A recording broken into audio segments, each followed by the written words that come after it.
Yeah, well, I think we're going to start off with who the hell is Bernie Sanders, all right? I mean, we know who Hillary is. We know who that guy Trump is. But this guy Bernie Sanders, I mean, I think somebody once said to me that he's a socialist. I mean, can we really talk about this? I mean, this is a democracy. I mean, does this guy mean anything? Trump who? Let's move on to the next card. Yeah. But the difference is, unlike 8 years ago, when people kept saying, is he really in this country, America and stuff like that, Bernie Sanders actually does say, and has said in the past, that he is a socialist. He is a socialist. But why does being a socialist have to be a bad thing? Helen Keller was a socialist. She didn't get elected president. No, she wasn't running for president, but she was trying to create medical reform because she felt, and was probably right to feel, that she may never have been blind and deaf, never had to go through the circumstances she went through, and other people wouldn't have had to if they had the proper medical care. These people were in a bad place financially, and that's why they had these medical issues, and that's why she fought for socialism in her later life. Well, I think what happens, Leora, is that this whole term socialism, like in the 50s, during the Cold War, we had this horrible fear and aversion of communism, Russian communism, the Soviet Union, and communism and socialism sort of became interchangeable. So people are kind of afraid of that. They're afraid, number one, that if you're too much of a socialist and your ideas get into the government, then the government's going to be pretty involved in your life. The government's going to try and do a lot of things for you. And people are kind of apprehensive about that. Now, you're smiling, John Allen. You got something to say about that? I do. Go ahead. If socialism is such a bad idea, then Social Security is a bad idea. All the Republicans who want to elect Donald Trump and Ted Cruz, they should mail back their Social Security checks if they're recipients of that, if they actually believe that. Social Security is socialism. Medicare is socialism. Medicaid is socialism. Public schools are socialism. If those are all bad ideas, I've been wrong for a long time. I think somebody once told me that the military was socialist. The people are paying for it, and it's protecting them. Yeah, 3 hots and a cot. Yeah, but that's capitalism. You get paid for it, and you do a job. All right. The cops do a job. No, they get paid socialist for it. countries, people get paid too. I think that the thing that people are fearful about the word socialism is when the boundary is crossed between free enterprise and government control. Now, this country has been a great beneficiary of free enterprise. Remarkable what has been done here. People who pioneered in making steel and making electronics and whatnot. And in other places in the world where there was socialism that crossed that boundary into productivity, into what we consider the corporate domain, they really failed. And the Soviet Union is an example of that. And I think that from things that I've read, Bernie has to be very careful that he's not going to tread on free enterprise. Well, Bernie refers to himself as a social democrat. Yeah. Or a democratic socialist. And I think this is really an important insight in what this particular, what we need at this time. To begin with, we live in a so-called capitalist system, free enterprise, capitalism. If you have a pure capitalist system, you're going to have a tremendous amount of innovation, you're going to have a tremendous amount of wealth, and you're going to have a tremendous amount of greed. And it just so happens that in a purely capitalistic system, all that wealth winds up sometimes in the hands of a few. You don't think so? Okay, now my thinking is we can somehow or other balance that greed and balance that inequity. All right, if we had a certain number of social programs to offset that, and maybe the only advocate all right, that can actually put those social programs into effect and counteract the negative effects of capitalism would be the government. But Joe, our country has always been a socialist system from the very beginning. It's just that it's been socialism for the rich. If you look at the tax benefits that wealthy families get to this day, industries, all these industries that claim their Donald Trump has admitted that he's sought bankruptcy protection 4 times in his career because the tax laws are there for me to use. I don't agree with his motive for doing it because he leaves a lot of contractors unpaid and a lot of people out of business and puts small banks out of business. But that's the system. The system has been the tax code has favored the rich. It always has since there's been a tax code.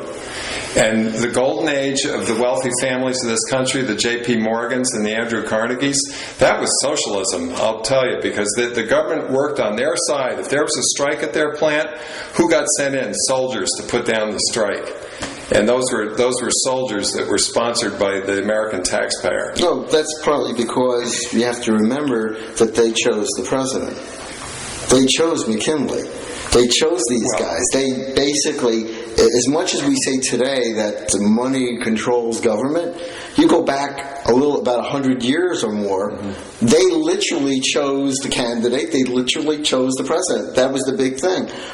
There was a thing, it was not on PBS, a History Channel, called The Men Who Built America. And it talked about Vanderbilt, talked about J.P. Morgan, Andrew Carnegie, John Rockefeller.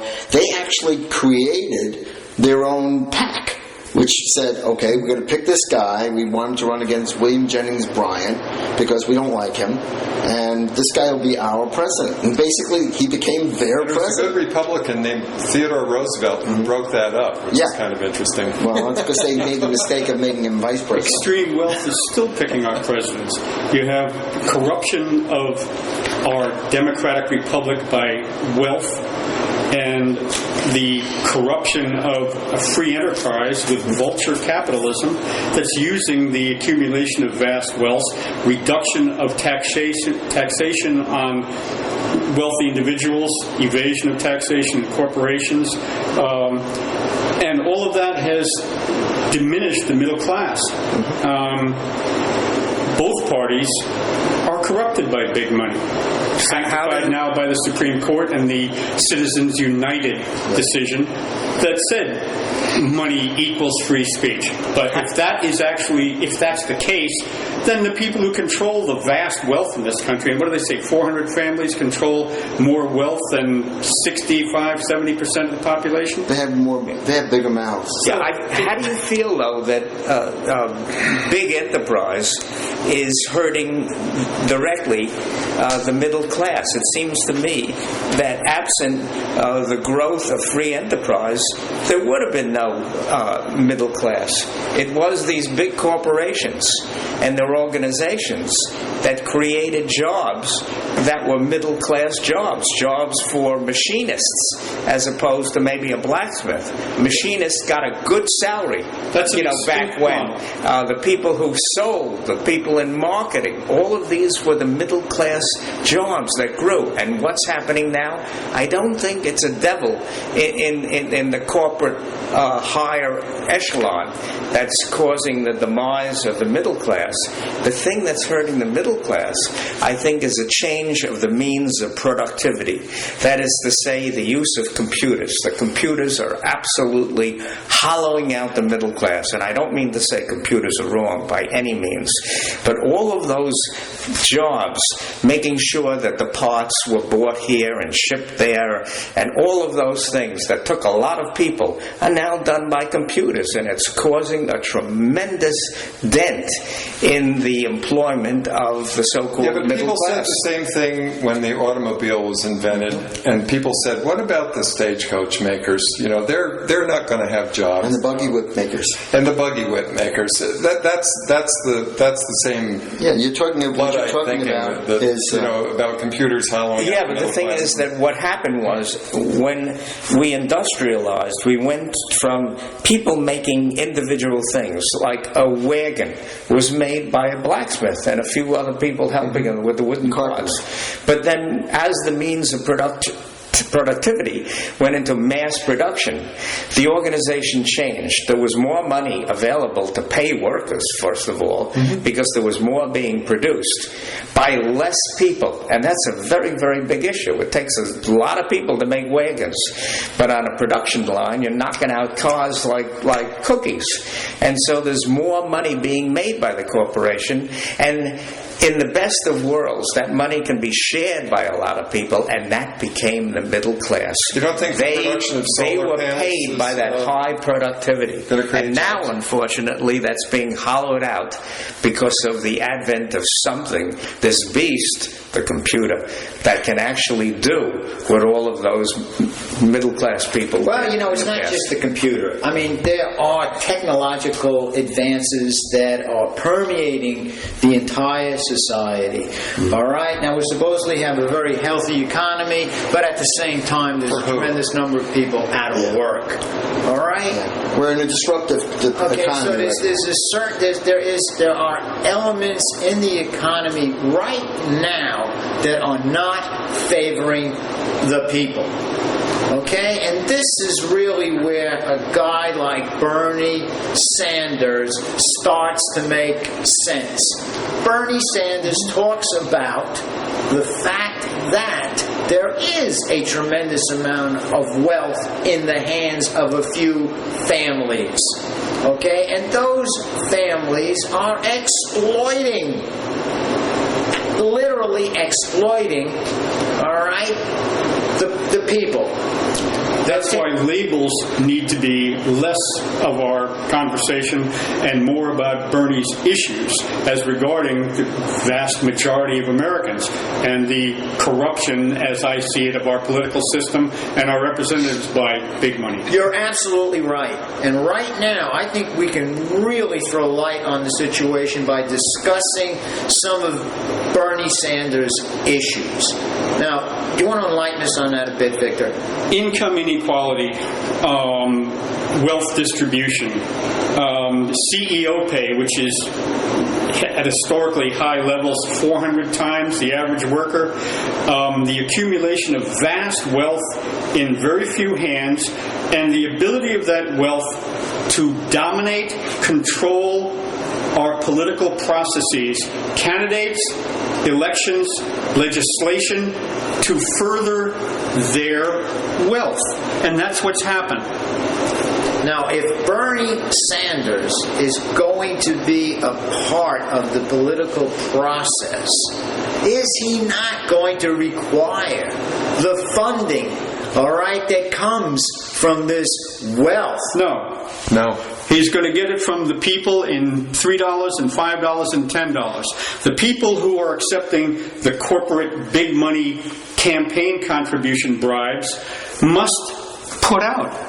They must pay for that. And that means they're going to pass legislation that further empowers the wealthy, the military-industrial congressional complex, an endless war, and trillions of dollars diverted from critical civilian needs and priorities to military waste and corruption. All of that can be addressed. John, do you want to add to that? Yeah, well, the wealth distribution. Don't make wealth distribution sound like a bad thing. I mean, the Republicans have always been, they've been really experts at that message. That what somebody like Bernie Sanders would not the do. distribution. What's that? It's the redistribution of wealth that the they have redistribution, issues with. Right, but they label it as Take wealth my money, give it to a lot of other people. Right. That's Give it trickle-down to economics. people on welfare. Give it to that old argument. But how about preventing these people who are getting obscenely wealthy in the last 10 or 15 years from taking their money offshore, where it's not subject to American taxes, They're allowed to put it in tax havens. It's something that Bernie's really addressed in detail, which is really great. He would against that. Absolutely. That sounds like and all he's something- talking about is fairness. He's not trying to put anybody out of business, but he's talking about fairness. He's talking about tax fairness. He's talking about a living wage that somebody can actually feed their family on. I think he even said $15 an hour. $15 an hour. Seattle's done it, and the businesses are not fleeing from Seattle, Washington. But different states have different levels of costs. Okay, so and so you can forth. have regional adjustment for things. I'll buy that. I mean, it's like if you get a per diem expense account for a sales job, in Dubuque, Iowa, you shouldn't require as much hotel money as you require to do it in New York City. I get that. Yeah. Let's pin this down. Are you saying that Bernie is for more equity in terms of Fairness. Fairness. When it comes to taxes, when it comes to minimum wage, Yep. and what else is on the Bernie Sanders agenda that's going to be beneficial to us Americans? What else? Well, I think he's going to move us closer to a single-payer healthcare system, which is what he's promoted all along. And why are we the only developed industrial country in the world that doesn't have a single-payer system? Does that mean everybody on Medicare? Social Security for all. It's Social Security for all. It provides a floor for minimal medical care. It doesn't provide you with luxurious medical care necessarily, but our neighbors to the north, Canada, they do it. I have friends who live in Toronto. They think we're a bunch of chumps for doing medical care the way we do it. American citizens don't. Oh, we got Obamacare, don't we? Yes, but that was a gift to insurance companies. Don't And mistake that. pharmaceutical Don't industry. mistake that for single payer. All right. Because that Okay. was a gift to the insurance companies. It was a step in the right direction because now for the first time in history, people with pre-existing conditions are covered when they apply for medical insurance. Your children till they're 26. You can cover your kids on your plan till you're 26. There are a lot of benefits, but it's got a long way to go. And Bernie's got a good plan to kick at that last 50 yards. But will he be able to get legislation through Congress? That's where leadership comes in. You make it so that these idiots can't have no place to hide. I mean, that's what real leadership does, is that it creates a situation where they have no place to hide. And it puts them in a position where they have to move in that direction. But everybody we compete with Japan. We compete with China. Well, no. That's not a democratic. competition? No. It's competition. But we saw what happened this past week to their false economy. Yeah. But all the European common market countries, all the freely elected democracies that we compete with, every one of them, to the country, people live longer than they do in this country. So what does that say about our healthcare system? We rank 39th or 40th, the last I looked, in the world for longevity. John, our healthcare system right now, is in the hands of insurance companies, medical industries. That's the power. Pharmaceuticals. That's the money. It's a for-profit system at its core. Well, there's nothing. And that's why you have a nothing wrong with $500 for-profit. Band-Aid. There's nothing wrong with for-profit, but Well, you can regulate what is a fair amount of profit, a fair amount of return for somebody's investment, and when they're not subsidized by taxpayers to get that unfair return. So the tax code, you do it through the tax code, and they end up paying. When they pay their fair share, everybody wins. They win too. Well, I don't know, if controlling what happens to capital is the right approach. That isn't what I said. People who operate corporations that have huge amounts of capital, because of the structure of corporations and the manner in which voting goes on the part of the shareholders, it turns out that the hierarchy of these corporations are able to pay themselves huge salaries, which are interlocking absolutely directorates. disproportionate. Right, Leora? Well, I was just going to say that, for-profit doesn't work if people aren't getting the medical care I need, and I was going to say, just from my own personal experience, if I'm allowed to. You're allowed to. Okay, from my own personal experience, I used to take a certain medication to help me, and the thing with some medications is, there's a general blanket, this is prescribed for this specific thing. Sometimes you need to use a medication that's technically for something else, but it works for what you have, which your doctor finds out and he prescribes that for you. And then the insurance company will say, well, you don't have this disease that this medication is for, even though your doctor says and has written repeated appeals saying that this medication helps you with the problem that you have. Since you don't have the problem that the medication is actually for, we're not going to pay for it.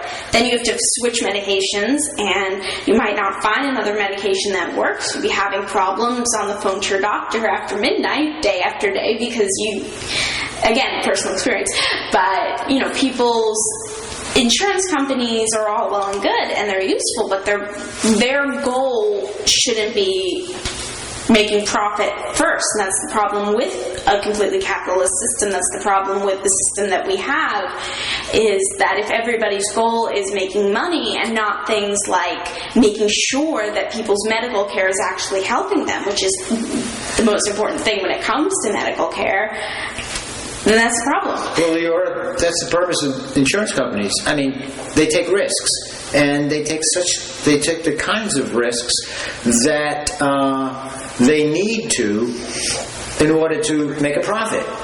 And this is definitely going to conflict with health decisions.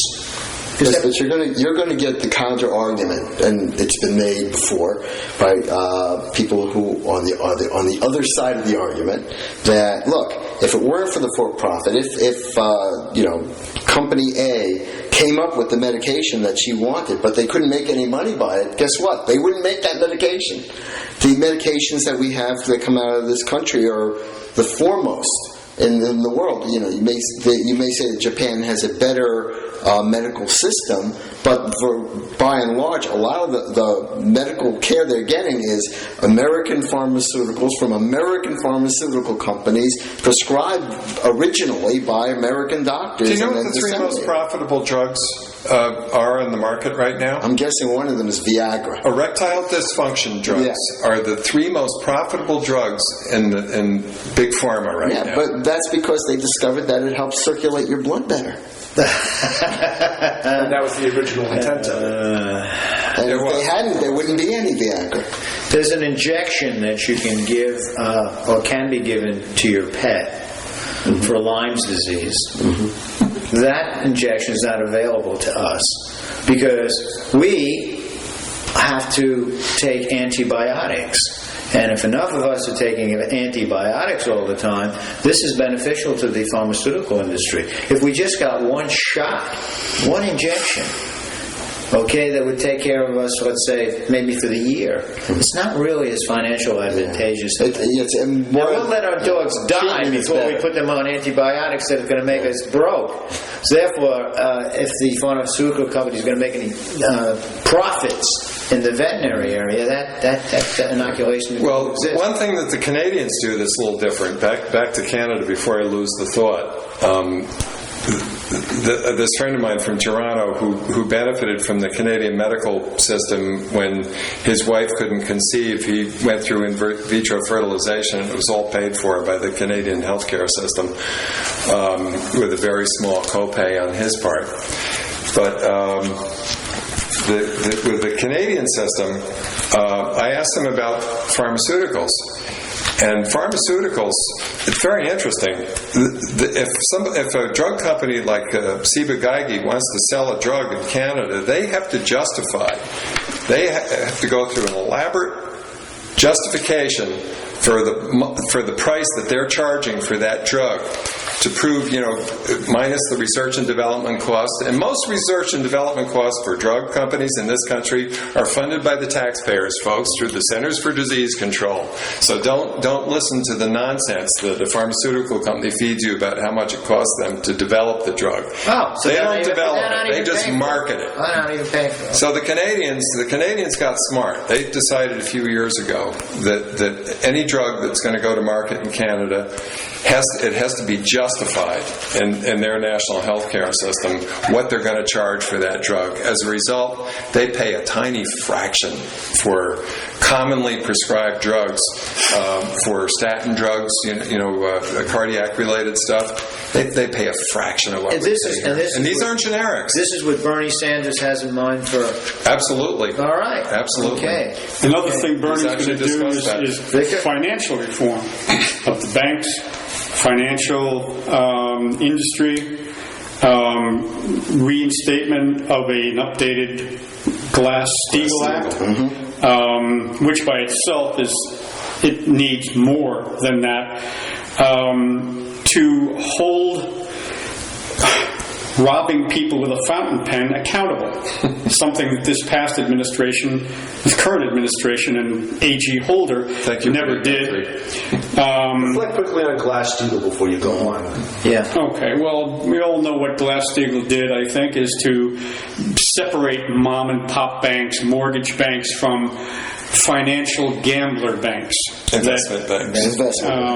That create like the derivatives and other financial instruments by which they create vast wealth. And that was put in by FDR and his. And it was eliminated by Bill Clinton. Right. Yeah, well, In the Bill 90s. Clinton, under pressure from the Rubinite economists, Robert Rubin's crowd, which